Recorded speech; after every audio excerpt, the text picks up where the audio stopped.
Hello,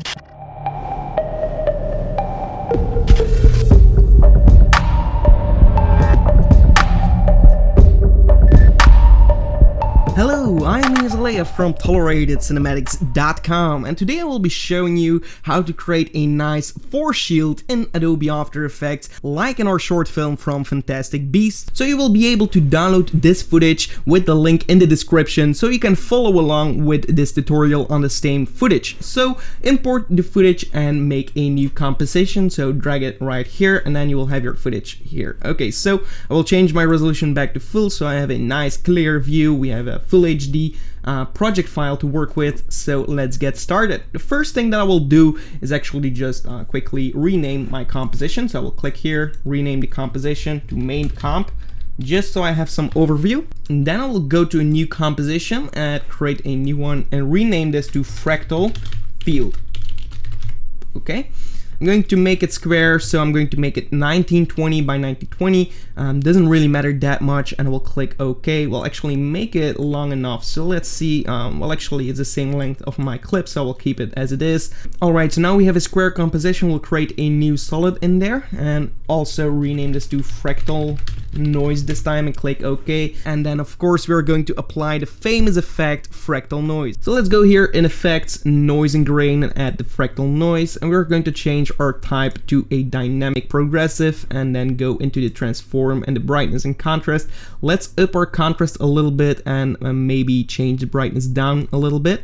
Let's see how it looks inverted, so you can always check this on. I actually like it inverted a little bit more, so I will increase my brightness so we don't have these very dark spots, and maybe lower my contrast again. So I will go to my project manager, and actually from 8-bit I'm going to change the composition to a 32-bit and make this sRGB in linearized workspace. The reason why I'm doing this is not going to be explained in this video. Definitely look up why you should go linearized workspace. This is a quite a standard in the VFX industry, and you can see it immediately changes your composition because you're actually working with linear types. So I'm going to change this back so it looks kind of like what we had before, so lower. I'm going to keep it around here, and alright, I think this will do for now.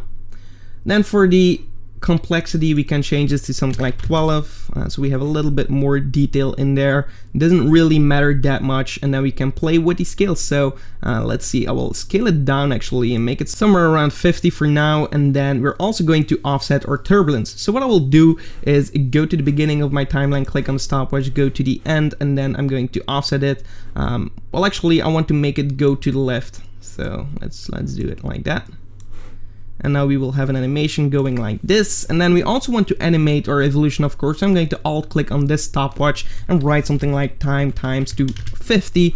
That's going to just make a nice animation in our fractal noise like so. Okay, so our fractal noise is kind of basically set up. Let's go back to our main comp and go to the project manager and apply this composition into our composition right here. So we have it like so. I'm going to search for an effect called CC sphere now, and I'm going to apply that to that composition. So now we have a sphere like so. I'm going to, of course, increase the radius to actually fit like a real shield.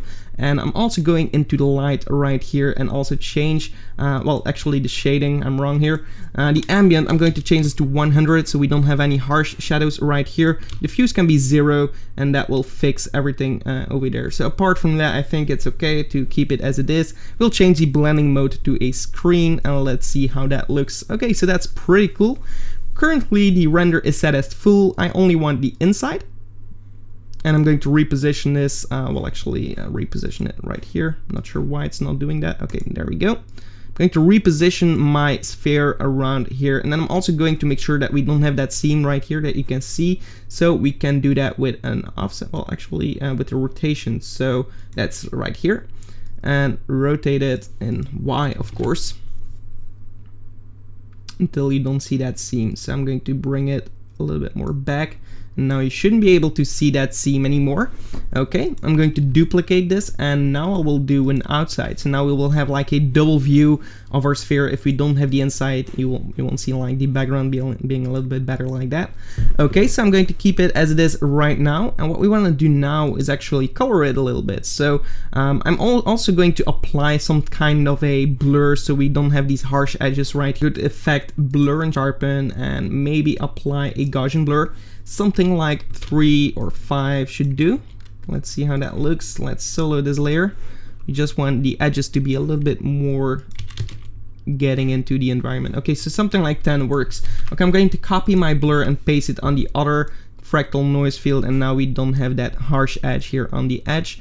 I'm also going to apply some kind of on top right here. I'm going to apply another blur called blur CC vector blur. I just like the look of it kind of. So if we increase the amount, you'll see something like this. So you can do something like that, or maybe lower it right here, and you can get some really cool results that way. Also play with the different kind of settings. Something like this is going to make it like more depth. Okay, I'm going to keep it at normal. Natural actually. I'm going to set it at -70. Okay, something like this. Now we have something like this, which looks kind of nice. We're also going to move our Gaussian blur below that, so we also affect the edges again, and there we go. Okay, so I'm going to apply the same vector blur to the other channel right here, and also make sure that we go back into the fractal field and maybe add a little bit less brightness so we get more something like this here. So we have some more variation in the colors like so. Okay, I'm going to unsolo this and see what this looks like. Looks pretty cool. Now let's start coloring our sphere a little bit. So I'm going to hold and shift both of these, so we have selected the inside and the outside. I'm going to layer, pre-compose, and I'm going to call this shield effects. Now we have our shield right here. Again, go to mode and add a screen to it. Now I'm going to the effect layer. Well, actually, before we do that, I'm going to duplicate my shield effects, and just one I'm going to uncheck for now, and I'm going to apply my effects here. So I'm going to apply a color correction curves, and I'm going to add a little bit more contrast to my shield so we see a little bit more variation in there, like so. And then I'm going into the color channels right here. I'm going to apply a little bit more blue kind of colors to my sphere, and also decrease the red so we get a nice cyan color. And then we're going into the green and add like an S curve so we get this nice rich contrast that we want, like so. Maybe something like this. And if we're going to uncheck this and check this, you can see that we really do have a really nice shield here. Okay, so now we have our shield. I'm going to pick my pen tool and just draw something like, first of all, I'm going to delete my floor, so just let's see how that looks already. And I'm going to press F on the keyboard, subtract my mask, and just increase my feather just a touch so it's not like going through the floor. We have it on the floor here. Looks quite nice. Then we're going to click on our effects again and add another mask right here, I guess. And then I will create another mask with my pen tool like right around here, and I will click something like this. And also subtract this mask and just feather this a lot more than the first one, so we have it like fading out. Then you can play around with your your shield to get something more like this. So now we have a nice faded kind of shield effect. Let's see how that looks. And also you can track, of course, your footage if you have moving footage, and then just reposition that shield in there. But let's see what we get. I'm going to let it render out for a second.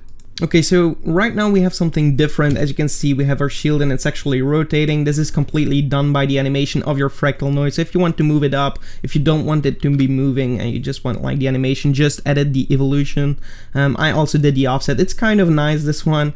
It's like more of a vortex kind of shield and could look cool as well. Just let's keep it as it is right now. And currently, we also have a duplicate of that shield effects, and the reason why is because we also want some kind of displacement right here, because you can see that it doesn't have any refraction. Like if you put a pencil in a glass of water, you have the optical illusion that it goes a different direction, and this is the same thing that we want to kind of accomplish here in After Effects. So what I will do is create a new adjustment layer, and I will rename this to Displacement.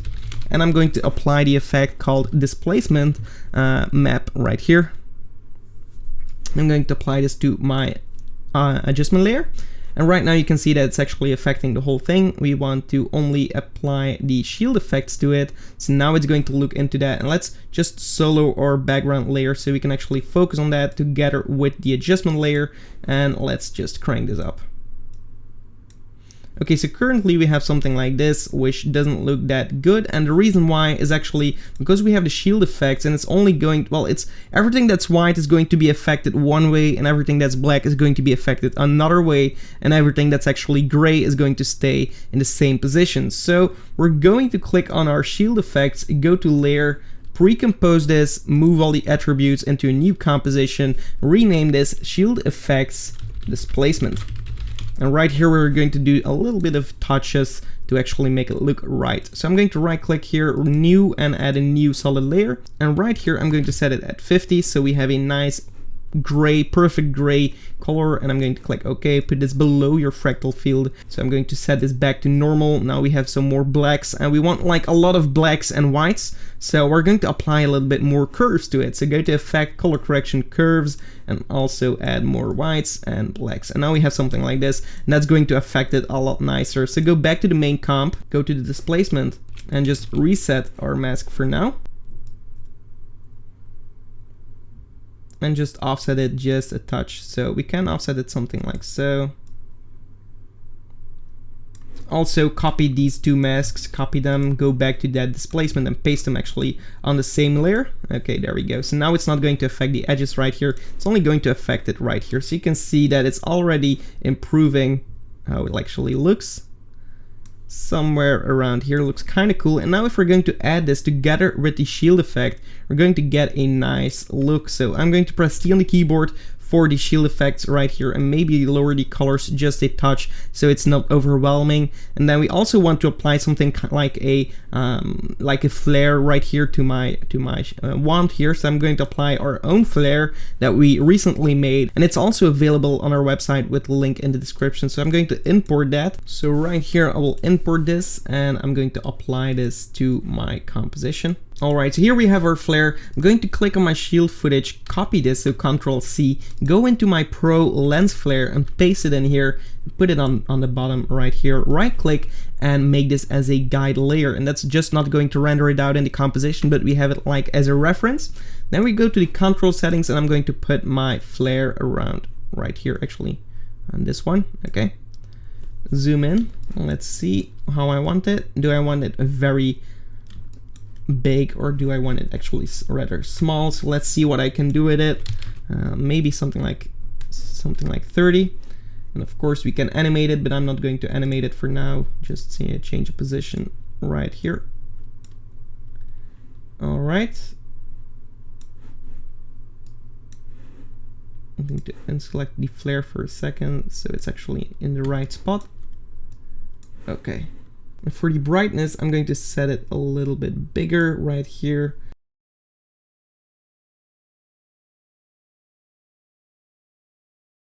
And randomize it just a little bit.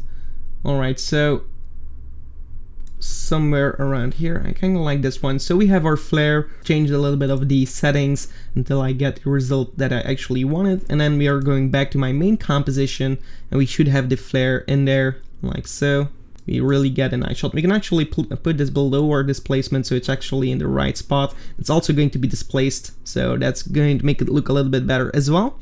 And then apart from that, you can add some particles to it. So you can go new and add a new solid, particles, and search for CC particle world and apply this to that footage from particles. And go into the grid right here and just uncheck the grid. I'm going to also position this on the same spot of my wand here. And for the physics, I'm going to add a little bit more velocity. So I'm going to just solo this for now. And let's see what we have. So of course they're falling down and way too big. So we want them to be explosive. Go into the particle tab, change this to a faded sphere. I'm also going to make them a lot smaller, somewhere around here. Okay. And gravity, I barely want any gravity, so 0.5, well actually 0.05. So I want to change the explosive to direction axis, and that's going to make them to the right. Open up the direction axis and maybe move them. And actually for the gravity, I'm just going to lower this so it goes up, and it's going to like help the shield to generate. So I'm going to make it look like so, and just spawn a lot more of these particles like so. Also toggle the switches and make this motion blur and apply the motion blur for the composition. So we get something more like this. And then we're also going to change the color to white for now. And I'm going to apply a CC vector blur. So go to blur and sharpen, CC vector blur, and also increase this right here. And then we get like a nice magic kind of look. We can also go into the producer and maybe lower the radius, especially actually on the Y. So we get something more like this. Maybe also for the X, or actually, we can, okay.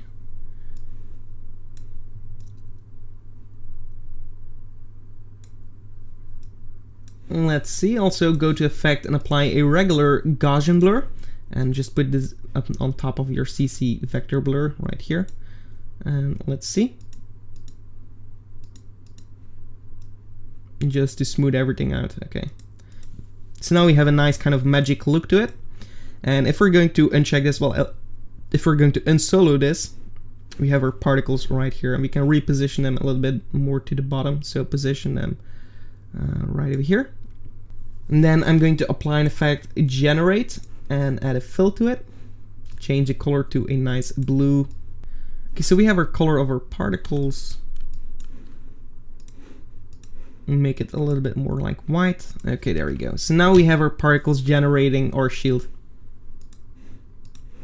Okay, cool. So now you can play around with the animation. Maybe it's going a little bit too fast. I'm going back into the shield effects, the fractal field actually. Press U on the keyboard and go to the end of my offset.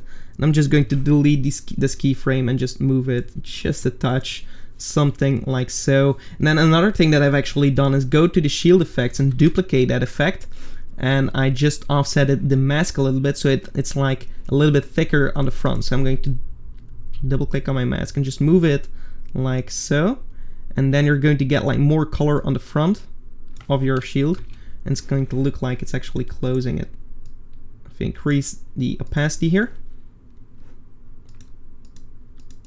we can actually thicken it over there. So press F on the keyboard to lower that feather for our shield, and then it's going to be a little bit more obvious. Okay, you can duplicate it more if you want to. And now we're getting a real shield, so something like so. It looks pretty cool. You can actually lower this right over here so we get a little bit more detail as well. Okay, looking good. Okay, so now we have our shield. One more thing that we could do is add a little bit of smoke so it's like really in the action. What I do for that is just create a new solid layer and add a fractal noise again, and go to effect, noising grain, fractal noise, and then I will click on my evolution. Well, actually in the transform, click on the offset turbulence in the beginning of my timeline. I will go to the end of my timeline and actually move smoke towards me, so it's actually sucking in a lot of smoke. And let's see if this is going fast enough. So solo this for now. Okay, so this can be a lot faster. We hold shift, just drag this to the left, and then again preview this a little bit more. Okay, there we go. So this should be fine, and then alt click on the evolution right here and write time times 400. Now we have a fast animation. Maybe times 4000. Okay, that's a little bit too much. Somewhere around 1000. Okay, so now we have the animation. We can increase our contrast a touch and lower the brightness here. I'm also going to change this to a dynamic progressive, and we have our smoke. So I'm going to uncheck this for now, go to toggle the switches and change this to a screen. And as you can see, we have a weird thing going on, and that's because of the linear workflow that we're working on. So I'm going to solo this and actually search for color profile converter. And this is something that helps out sometimes when you're working with a linear workflow. So apply this right here, and then just go to the input profile and select sRGB, and that's going to solve that problem. And now if you're going to uncheck this, we're going to have nice results. So go back here, maybe go into the transform and scale it up a little bit so we have closer to the camera. Smoke, and also play maybe with just the basic, could be a little bit better, and also decrease the complexity a little bit so we get more like thick smoke. And there we go, we have our smoke. Of course, you can lower the opacity by a lot, something like so.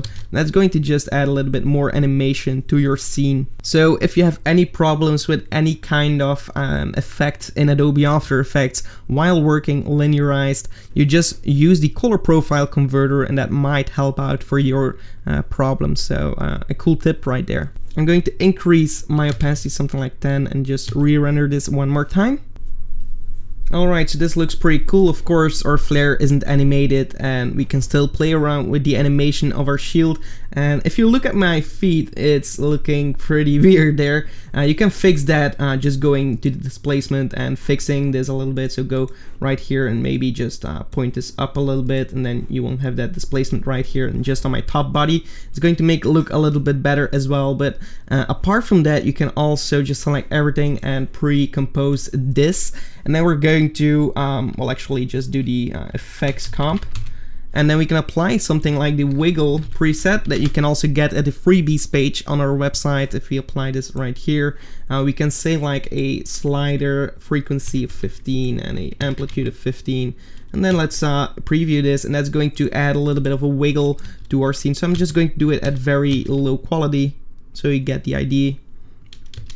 And right here we get like a nice screen shake. Of course you can lower this. Of course you can lower the amplitude and increase the frequency and get a better result that way.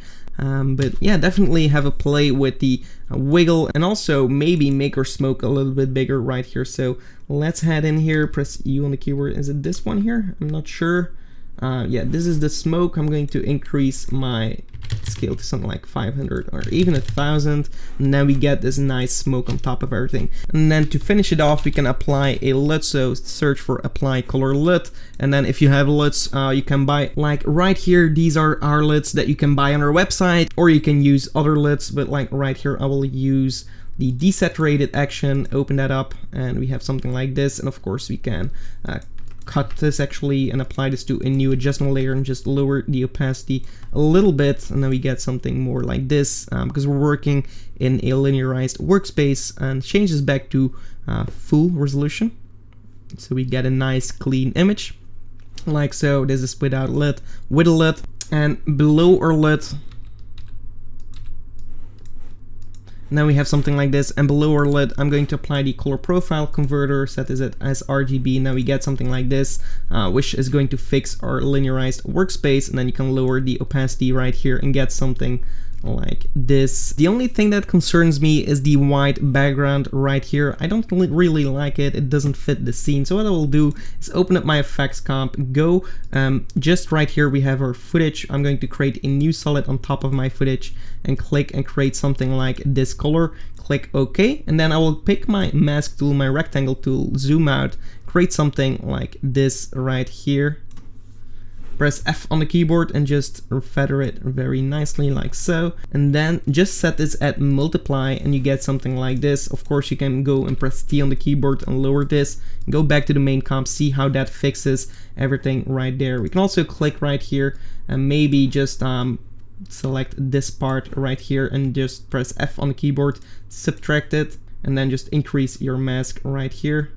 So you get something like this. And if we are going to check this out, we're going to have a little bit more brightness right here. And of course, we can lower the intensity of our LUT, but that's going to make it look great. And apart from that, you can create another adjustment layer and maybe apply a camera lens blur right here.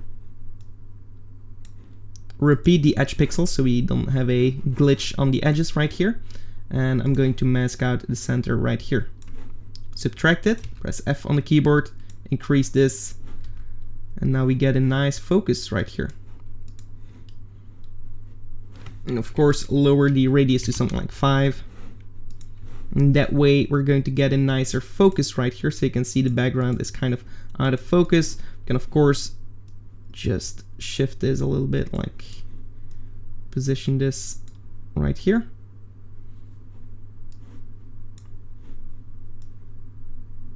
So the distance actually gets a nice shallow depth of field. Okay. And then one more adjustment layer. I'm going to apply vignette and go to effects, color correction, curves, lower the contrast right here. Double click on the ellipse tool, subtract it as well, press F on the keyboard and increase the edges right here. And now we get something like this. And I'm just going to offset my mask a little bit more towards this spot so our focus gets right here. Duplicate it once more, and I'm going to press M on the keyboard and add it again and reset our curves, and then I'm going to increase this right here so we have a little bit more brightness right here, and so we get something like this. And then lastly, we can click on our effects comp and go for a glow and add our perfect glow that you can also download on our website, and then we can get something like so. And of course increase this by a lot, the threshold, and increase the radius. Without glow, with glow, lower this a little bit more.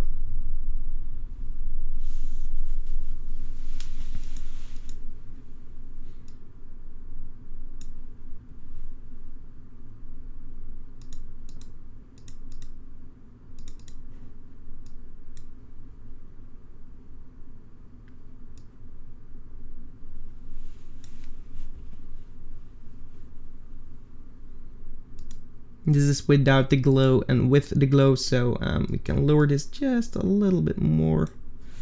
Maybe holding Control. Okay, just don't overdo it. But in a linear workflow, you can see that our intensity is actually 0, but if we click on it, we have like 007, and it's still actually affecting our glow. So if we're going to check, just deselect our glow, you can see that it's actually doing something. So just keep your glow low, and yeah, you're going to get some better results. So right here we have our final shot, and this is what we came from. So right here we have our final shot, and this is our original one. So a big difference right here. I hope you enjoyed this tutorial. If you did, give it a like and also subscribe to the channel for more. Thank you so much for watching, and goodbye.